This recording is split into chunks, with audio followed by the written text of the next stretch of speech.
வணக்கம். இந்த ஒரு சுவாரஸ்யமான அனாலிசிஸ்க்கு உங்கள வரவேற்கிறேன். இன்னைக்கு நாம ரொம்பவே ஆழமான நிறைய உருவகங்கள், அதாவது மெட்டஃபர்ஸ் நிறைஞ்ச ஒரு கவிதையை தான் டீகோட் பண்ண போறோம். தி ரேஷனலிஸ்ட்ஸ் எலிஜி, தர்க்கத்தின் இரங்கற்பா. இந்த கவிதைக்குள்ள நிறைய அரசியல், சமூக குறியீடுகள் மறைஞ்சிருக்கு. நாம எந்த அரசியல் பக்கமும் சாயாம ஒரு நியூட்ரலான பார்வையில இந்த வரிகளுக்கு பின்னால என்னதான் சொல்ல வராங்க அப்படிங்கறத அக்குவேற ஆணிவேற அலச போறோம். தயாரா? நாம இத ஒரு 5 பகுதியா பிரிச்சு பார்க்க போறோம். முதல்ல தர்க்கத்தின் வீழ்ச்சி, 2வது மரபு மற்றும் துரோகம், 3வது மாயையான புதிய தலைவன், 4வது பகுத்தறிவற்ற கூட்டம், அப்புறம் கடைசியா யானையும் தாமரையும். ஒரு டீகோடர் ரிங் யூஸ் பண்ற மாதிரி ஒவ்வொரு படியா நாம இறங்கி பார்க்கலாம். கவிதையோட தொடக்கமே ரொம்ப ஸ்ட்ராங்கா இருக்குங்க. உடனடி நுகர்வுக்கு தர்க்கங்களை வீதியில் விட்டு வினோதமாய் வாழ்ந்து வர அப்படின்னு கவிஞர் ஆரம்பிக்கிறாரு. அதாவது இன்னைக்கு இருக்கிற மாடர்ன் உலகத்துல நம்ம மக்கள் ஏதோ ஒரு உடனடி லாபத்துக்காக உண்மையான லாஜிக்கையும் பகுத்தறிவையும் நடுத்தரவுல வீசிட்டு ரொம்பவே விசித்திரமா வாழ பழகிட்டாங்கன்னு சொல்றாரு. ஒரு பகுத்தறிவோட மரணத்தை இதை விட ஆழமா யாராலையும் சொல்ல முடியாது இல்லையா? சரி, இப்போ நம்ம முதல் பகுதிக்குள்ள போகலாம். தர்க்கத்தின் வீழ்ச்சி. இங்க கவிஞர் பகுத்தறிவுக்கு கொடுக்கிற டெஃபினேஷன் ரொம்பவே சுவாரஸ்யமானது. கவிதையோட பார்வையில வெற்றிங்கிறது வெறும் நேர்கோடு கிடையாது. வாழ்க்கைனா தோல்விகள் நிறைஞ்சதுதான். நம்மளோட உள்ளுணர்வை நம்பி பல தோல்விகளை சந்திச்சு அந்த அனுபவத்துல பாடம் கத்துக்கிறது தான் உண்மையான தர்க்கமும் பகுத்தறிவும்னு சொல்றாரு.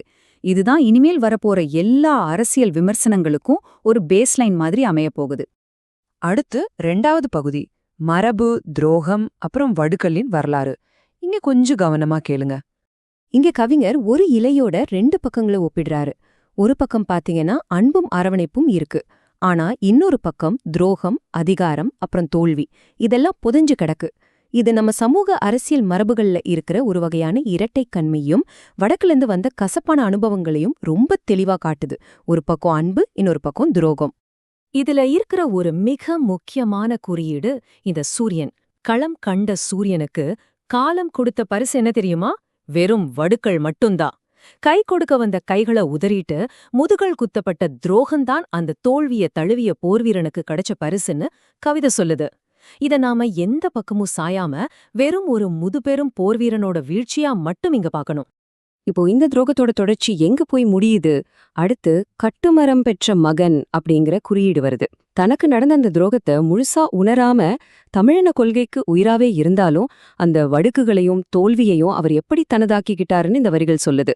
வலியும் வேதனையும் நிறைஞ்ச ஒரு மரபு எப்படி அடுத்த தலைமுறைக்கு பாஸ் ஆடுது அப்படிங்கறதா இதோட சாராம்சம். 3வது பகுதிக்கு வந்தாச்சு, மாயையான புதிய தலைவன்.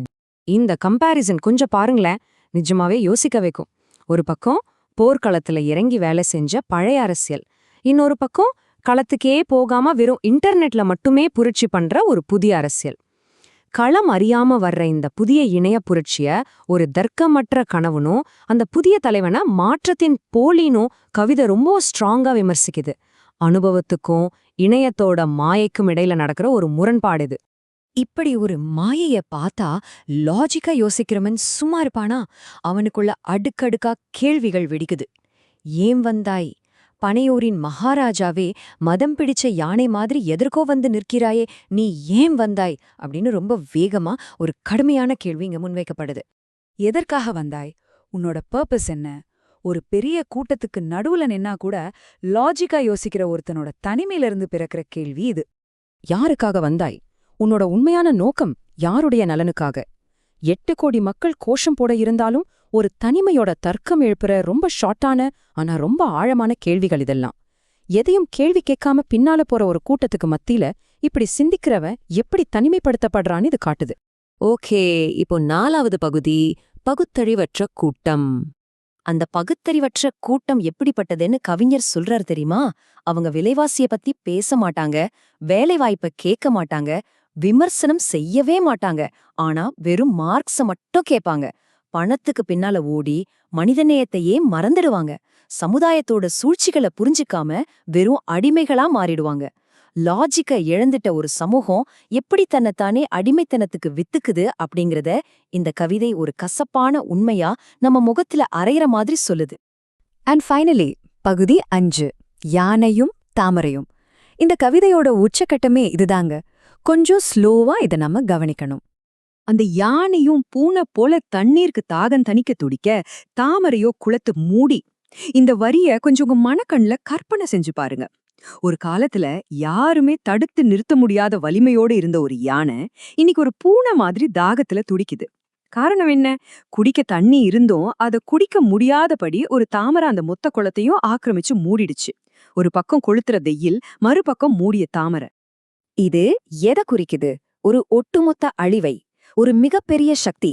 எப்படிய சூழலியல் வெப்பத்தாலும், அதாவது கவிதை காட்டுற அந்த சூரியனோட தாக்கத்தாலும், இன்னொரு பக்கம் திட்டமிட்ட ஆக்கிரமிப்பாலும், அதாவது தாமரையாலும் முற்றிலுமா அழிக்கப்படுது அப்படிங்கறத இந்த குறியீடுகள் உணர்த்துது. யானை, தாமரை, அப்புறம் வெயில், இந்த மூணும் சேர்ந்து ஒரு மாபெரும் இயக்கத்தோட சோகமான முடிவை எந்த சார்பும் இல்லாம ரொம்பவே அழகா நமக்கு படம் பிடிச்சு காட்டுது. இந்த யானையே அழிஞ்ச பிறகு அந்த அமைப்புக்கே வேலை இல்லாத போது அதிகாரம் எதற்கையா அப்படிங்கிற ஒரு ஃபைனலான ரொம்ப கடுமையான கேள்வியோட இந்த கவிதை முடியுது.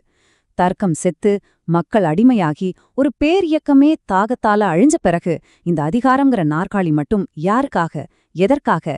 இந்த கேள்வி எந்த ஒரு தரப்புக்கும் மட்டும் உரியது கிடையாதுங்க. ஒட்டுமொத்த ஜனநாயக அமைப்புக்கும் பகுத்தறிவு சிந்தனைக்கான ஒரு பெரிய வார்னிங் பெல்.